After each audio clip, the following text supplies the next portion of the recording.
Welcome to COVID-19 Franchise Leaders Respond. I'm your host, Red Boswell, president of IFPG. Thanks for joining us today. We are joined by a good friend and franchise leader, Tim Vogel. Tim is the founder and CEO of Scenthound. Yes, you heard me right, Scenthound. You'll learn more about what that means in a moment. Tim, how are you? How's your family holding up during this trying time? So we're doing great. My family is all at home, and so my wife is working from home. The kids are at home, so that obviously presents some challenges. But everyone's happy and healthy, and we're all getting along, so that's good. And you're in what part of Florida? So we're in Jupiter, Florida, which is about 10 minutes north of West Palm Beach. Got it. All right. So let's jump right into it. Help the listeners understand, first of all, so they can put this in better perspective. What is Scenthound? So Scenthound is a wellness-focused, membership-based dog grooming business. And so the way I like to think about it is kind of like the Massage Envy style membership, Jiffy Lube, quick and easy care, combined with dog grooming. So $25 a month, you can come get your dog, get a bath, ears, nails, and teeth done, in and out the doors about 15 to 20 minutes, or $45 unlimited, you can come in every day and get that done. And important to note, this is not a mobile service that folks are working in, a man in a van, a woman in a van, going to a home, never really touching the owner. This is a brick and mortar, right? Correct. We're inline retail, typically errand intensive shopping centers. We really prefer grocery store anchored shopping centers. And the way it really works is our customers combine their errands. They drop off the dog, they go to the grocery store, they pick up their dog, they go home. So typically, customers have a laundry list of things to do. The dog typically falls at the bottom of it. So we made it so that you can combine those errands so you never have to make a separate trip. And we just made it so that we can get them in and out the door 15 to 20 minutes so that it works with their other errands. And they're not doing your client is not doing the work themselves. You've got staff. 100% us, yes. So Right. there's no self anything in our business. Man, could you imagine being a mom and pop today? That would be no fun. The support of franchisors and the community as a whole, I would hate to be by myself in that. So we're actually begun using a hashtag that I think really encompasses franchise mindset and the wonderful community we're part of. Hashtag franchising stronger together. And it's really why you become a franchisee in the first place. This for times like this. And so franchisors are stepping up. Help us understand how is your franchise organization navigating these new waters, and really how are you supporting your franchisees differently maybe than you would have done in the past? Yeah, so there's really kind of two aspects to this. So we're an emerging brand, so we've got a handful of our own corporate stores, and then we've got franchisees which are in different stages of getting their business open. And so I think the most important thing that we addressed right up front is the operating stores. And there's really kind of multiple aspects that we've begun to address with them. So the first thing we did as a leadership team is we put together a daily war room around coronavirus. And we meet every single morning to address the issues that pop up and to make sure that we're constantly on top of all of the new developments. So when we talked about kind of what the most important thing was within our business, number one, how do we keep our employees safe? Number two, how do we keep our customers safe? Number three, how do we keep operating? Because what we're really providing is an important function, and I'll talk about that in a second. So we implemented a whole series of processes and procedures which allow us to keep operating, which ultimately leads to our employees continuing to get a paycheck, which is super important. And a lot of our employees are really paycheck to paycheck. So missing a payroll could be devastating. Even with some of this government assistance coming, it's really not going to happen until May at the earliest. So how do we keep paychecks coming? And so some of the processes we put in place to really guarantee or de-risk the operation is, number one, only one customer in a lobby at a time. Number two, only one of our employees is allowed to work in the lobby. They wear gloves, and there is no contact between the two. So the customer lets the dog come to us. We put our own lead over the dog's leash. They then remove the lead and then exit the building. We then take the dog right to the tub. And so do you put a sign on the door and then lock the door so they have to knock? You let them in, then you lock it again? How do you control that? Great question. So there was multiple tiers to how we handled this. First thing we did is we went center by center and educated each and every one of the managers and their entire staff about how the process would work and the proper sanitation process. So we changed our cleaner. Our employees are assigned to a tub or a table. They are not allowed to use other ones. So we social distance within the business. We then created messaging on the doors of each of the centers. And then third, we sent an email communication series to each and every one of our members and to our entire customer base as a whole saying, what we're doing is super important for you guys. I know that. It's important that we keep you safe, we keep the employees safe, and here's our new set of rules when you come out. And then the last piece is when we do our reminder calls, we actually reiterate that message. So we're actually on a waiting list right now, believe it or not.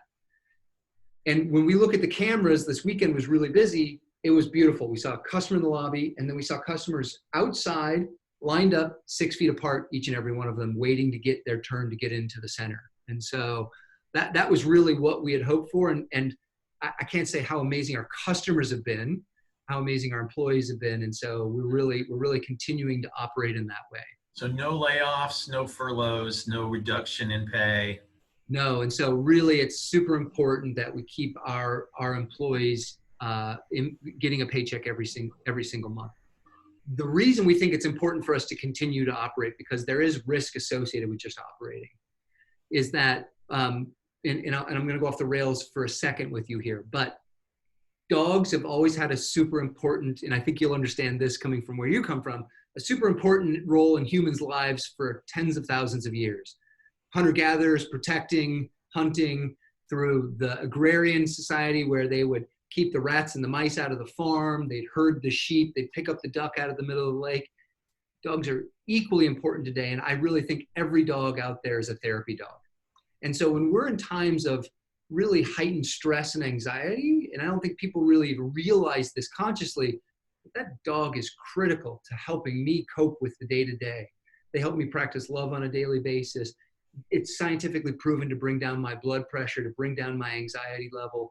And so our job is really to remove barriers so that people can love and connect with their dogs every single day. So if your dog's dirty, you're not going to do that. And so I think we had a big rush to use our services, just like the grocery stores, that people are like, I'm going to be home for 2 months. I want my dog clean. 62% of small dogs sleep in their owner's bed. So that's really the function I think we're playing in today's society right now, is we're trying to keep the therapy dogs engaged in their therapy at home. And so by keeping them clean and healthy, I think we're actually doing our part to make this a little bit better for a lot of people out there. It sounds like you are. So how about, you mentioned you've got your handful of corporate stores, but then you've got franchisees who've already purchased, the award has been done, and yet they're not open yet. They're still in the real estate phase and getting things built up and probably doing a little pre-marketing. How are they handling this? So you see a slowdown? Is it on pace? What's that look like? So everything's a go. So the way I really look at this is, okay, we can kind of go down this path of like bad news cycle, consuming a lot of media, worrying about everything, or we can really look at where this is ultimately going, which is for a rebound. Yeah. There's going to be a massive rebound out there. And there's going to be a massive rebound for a lot of very key industries like the health and beauty. There's going to be a rebound. People want to get their hair done, their eyebrows tweezed, their lashes extended. There are all those kinds of things that have franchises out there. Even for the health community, for the gyms and stuff, there's going to be a rebound. What are we doing right now to prepare ourselves when that rebound happens in the 3 to 6 month period? And if you're caught flat-footed during that rebound, you are not going to be able to take advantage of it. And you're quite honestly going to get left behind. And so the mentality needs to completely shift to prepare yourself for the rebound. Don't worry about what's happening right now, prepare. And so what we're talking about right now is identifying the right locations, getting the best possible rates. There's going to be opportunities with builders, there's in architecture and all that kind of stuff. There's going to be people who are going to want your business, who are really going to be looking to get back up and going. So how can we negotiate the best prices? How can we queue that up? How can we position ourselves so that when the rebound happens, I'm able to open my door and execute instantly? And remind folks, where are the locations based? Because a lot of this couldn't be happening in certain areas of the country. They just won't let you get out. Yeah, so we're in Florida right now. We do have a mandatory shutdown for kind of restaurants, bars, places where people gather. They have determined that pet supplies is still an essential function. I think you find that in a lot of the states in the country right now. And so we're in a bit of a unique place where we can continue to operate, where I know the restaurants and the bars cannot. That's encouraging. So, Tim, what about anything else you can share with those franchisors or those prospective, FranDev folks or prospective franchisees? Any technology you might suggest that's helped you through this, or maybe even any examples of franchisees overcoming some adversities throughout it? Yeah, so virtual is the way to go, obviously. I'm in the office. I've got one other person in the office. We're on each separate side of the buildings. We come in through separate doors. We don't interact. So we're still managing that, but everyone else is working from home with the exception of people operating in our centers. We've used Zoom for years. So the Zoom tool is a really powerful tool for us. We actually are EOS people, so the entrepreneurial operating system. We actually use EOS's tool to manage our rocks, our to-dos, all of that kind of stuff. And so I think those are probably the most important ones around collaboration and talking. I think your meeting rhythm is super important. So we've always had a daily huddle, a weekly level 10 meeting. We changed our daily huddle to the coronavirus war room. And so we've included a couple extra people in that meeting so that our meeting really is structured around that. Are those daily meetings in the past and in the current, are they corporate staff only, or are they franchisees too?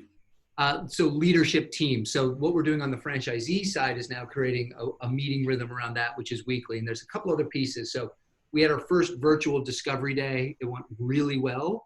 We actually had those candidates go through it. They loved it so much they drove down to see our operations in our centers in operation and are moving forward with purchasing. So all of that is moving forward because you can do these things virtually.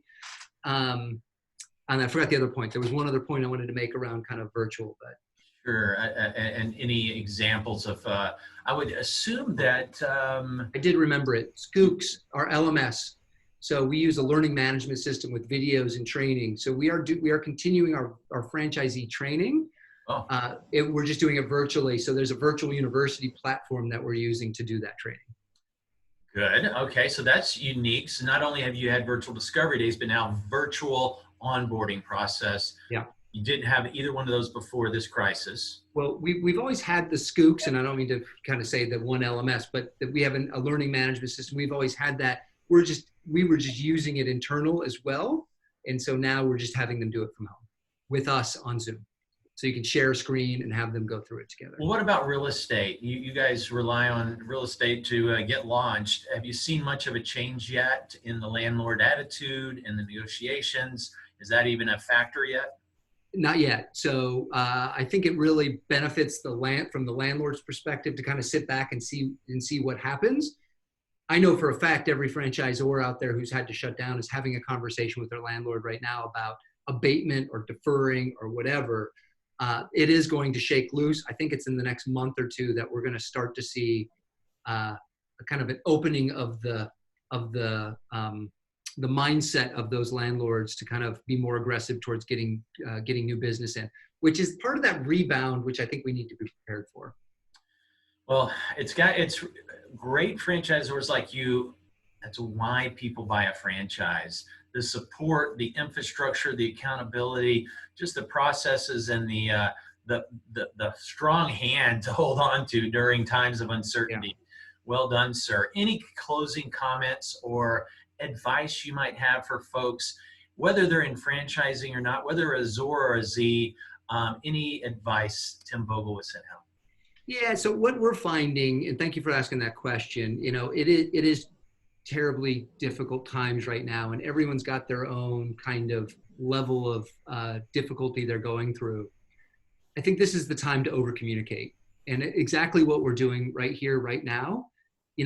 I've always said it's not until the employee's making fun of me going through the core values is it really starting to stick, right? Like if they're teasing me about, oh, here it goes again, I'm like, it's starting to work finally. That's the first indicator that it's working. And through this time, anyone who's out there leading an organization and whatever you're going through, over communicate. Authentic communication over and over with every one of your constituents is super important. And that's why I appreciate what you're doing right now. It's just about communicating and continuing to communicate about kind of what are the best practices? What are we going through? How are you thinking about this? How are you dealing with this? We are all in this together. And Yeah, 100%. franchising, as this is our time to shine, to support, to forget about even competition. What can we do to support one another? I'm telling all my consultants, we have over close to 600. Can I pray for you? You want to I'll just listen. You want to call and vent. I've gone through this and so much more in the past as a franchisor myself. And so we will get through it together. We will be stronger on the other side. There is significant pent-up demand and a whole lot of things being done by the government to help us rebound quickly. So stay safe, stay optimistic, love those, love your friends and family, and we're going to make it stronger than ever together. And again, that hashtag franchising stronger together. Yes, sir. Yep. Awesome. Tim Vogel, you the man. Thank you, sir. Thank you for Scenthound. Tell Eileen, give her a big hug for me. Everybody loves Eileen. You really snatched a good one with getting Eileen Proctor on your team. Yep. Awesome. Couldn't be happier. And thank you for everything you guys are doing to help support us. Stay strong, my friend. See you. All right, Red. Great talking to you.